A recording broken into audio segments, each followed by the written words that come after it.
Jean-Louis, direction Hockenheim pour la 10e manche de la saison. Fernando Alonso et Ferrari ont remporté les 2 dernières éditions. Est-ce que Ferrari, la Scuderia, peut créer la surprise face à Mercedes? Très sincèrement, Jean-Philippe, je pense qu'il faudrait un miracle.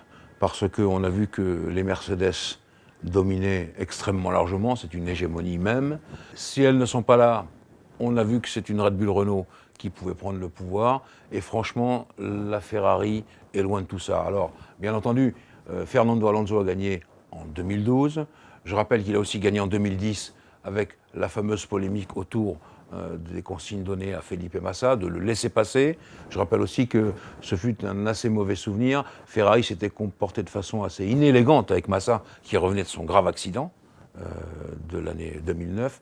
Donc tout ça, effectivement, ça remue un peu les souvenirs. Maintenant, pour en venir au temps présent, je ne pense pas, sincèrement, que Ferrari soit capable, sauf miracle, je le répète, d'aller chercher les Mercedes et même les Red Bull Renault, auquel cas, si les Red Bull Renault pouvaient gagner. Chez Mercedes, donc, le duel va tenir toutes ses promesses, on imagine, entre Rosberg et Hamilton. Est-ce que le tracé correspond mieux à l'un des deux pilotes? Je ne crois pas à ces solutions-là, mais c'est vrai qu'on a dit, par exemple au Canada, que le circuit convenait à Lewis Hamilton. Or, ça n'a pas été le cas du tout, il a eu des problèmes avec les freins. En revanche, on attendait Lewis à Silverstone, et il a bien été là, ça c'est vrai. Alors, on peut dire de cette même façon que le circuit d'Hockenheim, le Hockenheim Ring, conviendrait mieux à Nico Rosberg, mais franchement, je pense que les deux pilotes sont dans une telle bagarre. Le Grand Prix de Grande-Bretagne a tellement changé la donne, puisque tous les compteurs ont été remis à zéro. Je pense que la bataille sera terrible entre les deux pilotes, et on verra qui l'emporte. Vous savez, Hockenheim, c'est pas facile pour dépasser. Je pense que la pole position a un rôle important à jouer dans le déroulement du Grand Prix, et là, on verra qui est le meilleur. Justement, on peut aussi peut-être s'attendre à Vettel à domicile. L'Allemand est outsider, mais pourrait aussi créer la surprise. Oui, c'est vrai. C'est vrai, il n'y a pas de raison que Daniel Ricciardo gagne le Grand Prix au Canada et que Sébastien Vettel reparte à la fin de l'année sans une victoire en Grand Prix. Bien sûr qu'il le peut.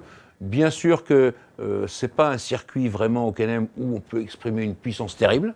Il faut surtout de la souplesse, de la réaccélération, et ça c'est bien, il faut aussi du freinage naturellement, et donc on peut penser que la Red Bull Renault peut très bien se débrouiller, comme elle aurait pu le faire par exemple au Grand Prix d'Autriche, ce qui n'a pas été le cas, mais là encore, je le répète, il sera beaucoup question des qualifications, peut-être donc que les Red Bull Renault peuvent grimper à l'étage supérieur. Je rappelle que chez Renault Sport F1, on nous avait dit que c'était en juillet que les grandes modifications, les grands changements arriveraient. Il serait temps. Il serait temps, hein. On a déjà eu la Grande-Bretagne en juillet, ça ne s'est pas bien passé. Là, on a Hockenheim, peut-être que ça se passera mieux. Jean-Louis, quel réglage précisément pour Hockenheim? Alors c'est très simple. Hockenheim, avant, il y a longtemps, c'était un circuit où il n'y avait pas d'appui aérodynamique parce qu'il y avait deux immenses lignes droites. Maintenant, c'est fini. Ces lignes droites ont été coupées. Le circuit a été raccourci à 4 km et quelques. Donc vous voyez que c'est assez peu. Il faut beaucoup d'appui, par conséquent, parce qu'il y a des tas de freinages, des tas de courbes, des petites courbes aussi. Le Motor Stadium se passe vraiment, pas au ralenti, mais presque, parce qu'il y a également beaucoup d'appui. Le revêtement est assez bon, il faut régler la voiture très basse.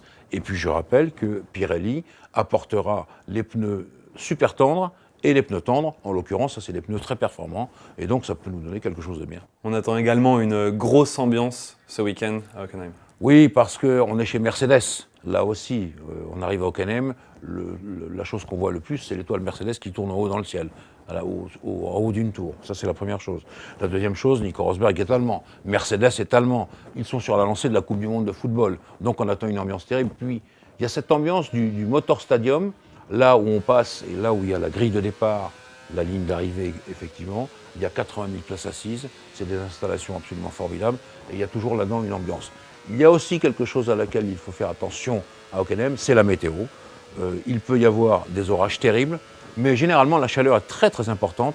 On est dans une espèce de plaine avec le soleil qui darde, on appelle ça le chaudron d'Hockenheim, et bien sûr que c'est quelque chose d'assez éprouvant pour les pilotes.